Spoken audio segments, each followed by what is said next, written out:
ભગુડા નામ કેમ પડ્યું અને શા માટે આ ગામમાં કોઈ ઘરને તાળા નથી લાગતા? ઘણા વર્ષો પહેલા કડીના એક અહંકારી મુસ્લિમ સુબાની નજર સૌરાષ્ટ્રની એક પવિત્ર રાજપૂત કન્યા પર પડી.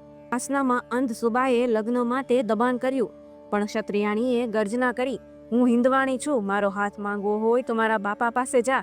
પિતાએ પણ મરણ કબૂલ કર્યું, પણ દીકરીનો હાથ મલેચ્છને ન આપ્યો. લાચાર પિતા પુત્રીની વહારે દ્વારકાની દેવી ચામુંડા ચડ્યા.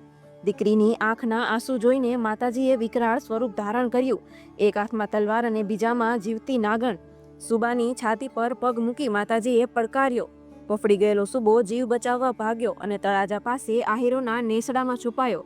આહીરોએ પોતાના આશરા ધર્મ ખાતર સુબાને તાળા મારી બચાવ્યો, પણ જગદંબાની દ્રષ્ટિ પડતા જ તમામ તાળા તૂટી ગયા. આહીરોની વિનંતીથી માતાજીનો ક્રોધ શાંત થયો.